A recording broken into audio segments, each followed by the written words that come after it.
Have you ever had a craving for ribs, but then the weather looked like this? Well, check out these tamarind glazed ribs, baked right here in the home kitchen, right here on Chef's Take.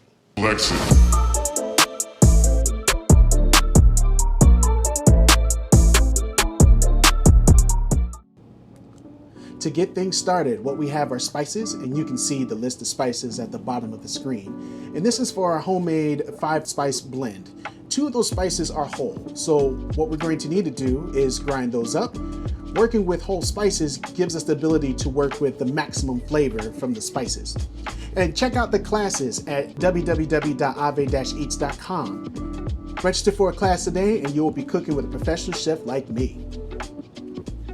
So once we've ground our fennel and clove, we're going to add our ground ginger, our ground cinnamon, and our ground coriander. Give that a quick mix. In the industry, we like to say our hands are our best tools. And there we have it, our homemade 5-spice blend. Now, I'm working with some Chinese rice wine, also known as Shaoxing rice wine. Let's put some in the bowl, and I'm going to follow up with some honey.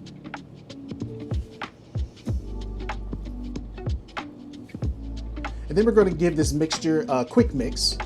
The idea is for the honey to be dissolved in the Chinese rice wine and to have it ready for our beautiful ribs right there. We have a nice fat to lean meat ratio, which is going to yield a very tender rib by the end of the cooking process. There you have it. Now we're going to add our Shaoxing rice wine and honey mixture to our ribs. I'm just spooning some over. Trying to get even distribution with the spoon. I'm going to follow up and rub this wet seasoning into the meat to begin to develop and build these flavors for these tamarind glazed ribs.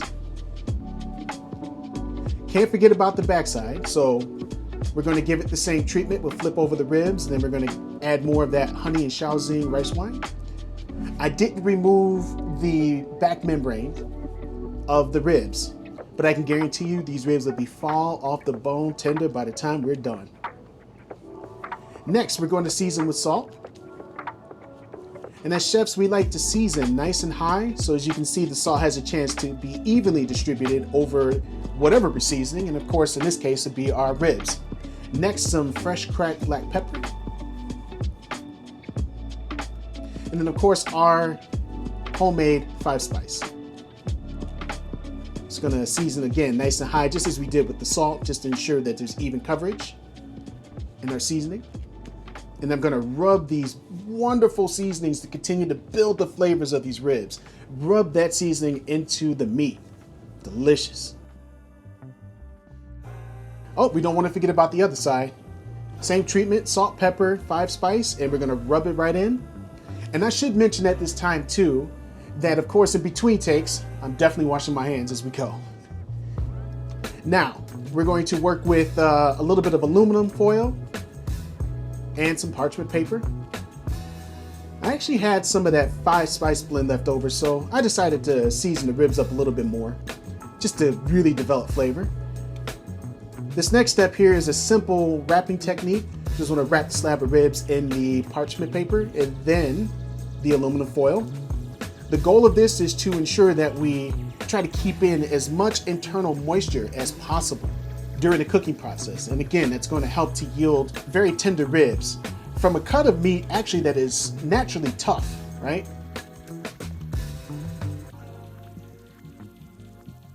We're going to create this nice packet.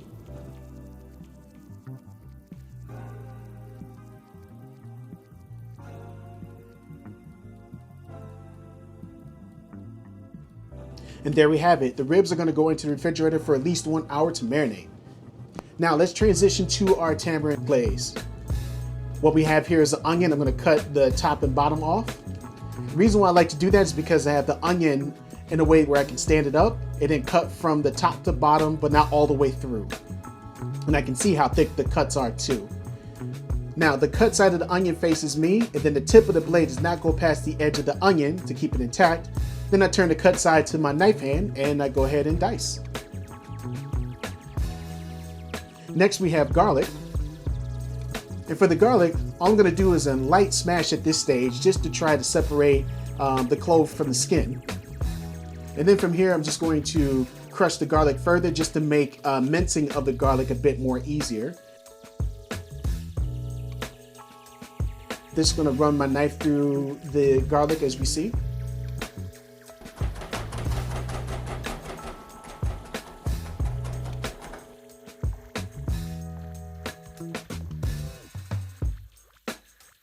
Next, we're going to work with ginger.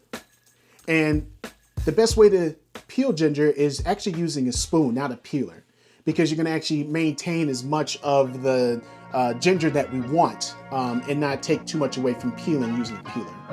I'm going to slice it thin, and then I'm going to essentially do what I consider a rough julienne. Nice thin little matchstick cuts there. And then I'm going to turn that and then dice it as small as I can.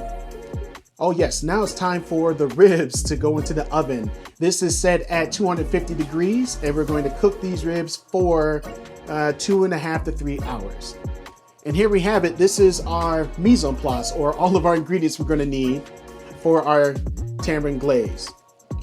So at this stage, what we're going to do is heat up the pan, and once it's nice and hot, we're going to add our neutral oil. In this case, for me, it is canola oil. And then we're going to add our aromatics. That will be, once again, our onion, garlic, and ginger.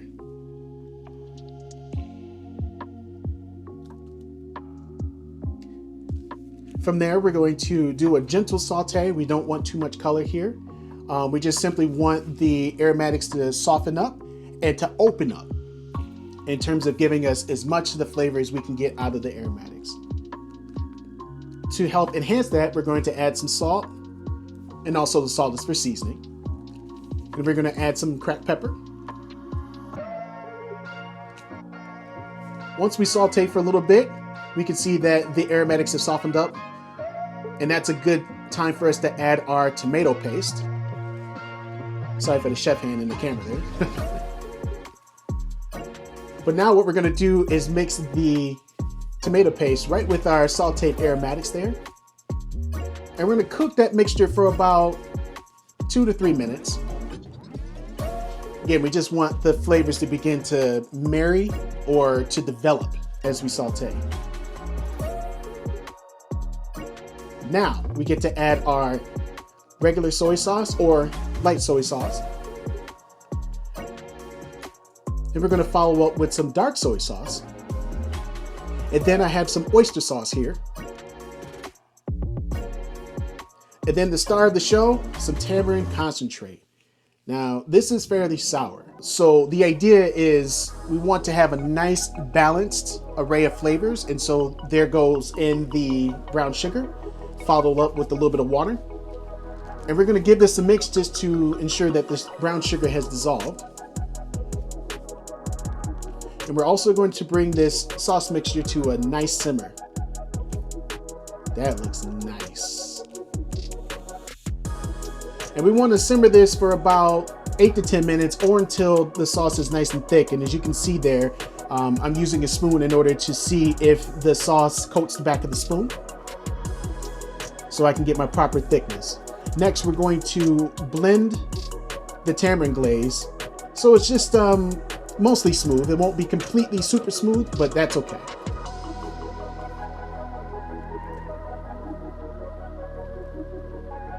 That's right, chef. We want to get every last drop. And here we are. This is our tamarind glaze. It's going to go on our ribs. And you can see how nice and thick and delicious that looks. We'll just set that aside for later preparation. Now, what I wanted to do was to pair the ribs with a nice little light salad. So we have some cucumber that I'm just going to slice into rounds, as you can see. I'm going to zest some lemon. And I just wanted to show that I take that zested lemon and go ahead and cut it into pieces like that. So it just makes it easier to juice the lemon. So there, I have my bowl of cucumber and lemon zest. I'm going to squeeze some lemon juice right inside. Being careful to try to avoid any seeds going into our cucumber salad there. Next, I want to follow up with some garlic. It's already been peeled. All I'm doing is giving it a nice run through with the knife. I just want to slice the garlic thin. And what we have here now is some sambal olik that I'm going to add. Nice chili garlic paste. We're going to give it some salt. We're going to give it some pepper. And then we're going to finish the salad with a bit of extra virgin olive oil. I'm going to give it a quick mix. It looked delicious as I was mixing it in a bowl. Now we're going to transfer this cucumber salad to a smaller bowl, and we're going to refrigerate it. But before we do, we got to give it the good old chef's taste. What do we think, chef? That's what I thought. Delicious. All right, so we have our ribs that have come out of the oven. So we're just going to unwrap those nice and gently. And there we have it. It looks a little bit pale right now, but we have more cooking steps to go in order to really elevate these ribs. As you can see, that is my fall off the bone test there.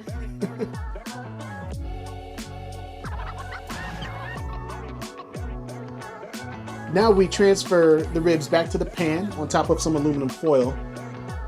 And as you can see, the bone was literally falling off the meat. So now back to our tamarind glaze. We're going to apply some or put some right on the top of the rib there.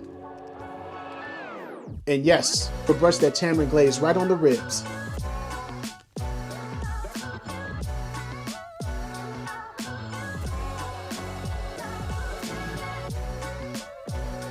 And we want to be generous here.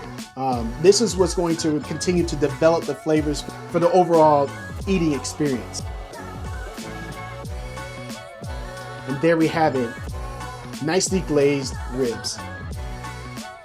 They're going to go into the oven again, but this time under the broiler. And we're going to broil for about 5 to 7 minutes, maybe a little longer, just to ensure that the glaze has a chance to cook onto the ribs. Now we're going to take some green onions and we're going to slice it thin. As you can see, my knife is actually at an angle cutting. In other words, on a bias is what we say in the industry. I'm going to take some pan toasted peanuts and give it a quick chop. We have some delicious tamarind glazed ribs, and why not brush it with some more tamarind glaze to really elevate the flavors here.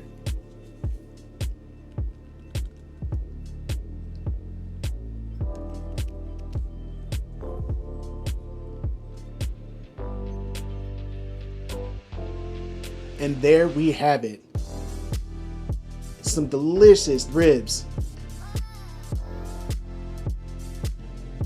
Now what we're going to do is cut those in between the ribs, of course. And if you haven't done so already, check out the cooking classes at www.aave-eats.com. Now it's time to plate these ribs. You can see I have the cucumber salad on the side. Ooh, look at how the meat falls off the bone. So we're going to stack those next to the cucumbers, and hey, my sweetheart has arrived in the kitchen. By the way, her name is Chai. She just wanted to check out the aromas and the smells in the kitchen. I also have some corn griddle cakes that I thought would pair nicely with this preparation of the tamarind glazed ribs and also our marinated cucumbers. So now what we're going to do is garnish the ribs with a bit of peanuts, thinly sliced green onions, and there we have it.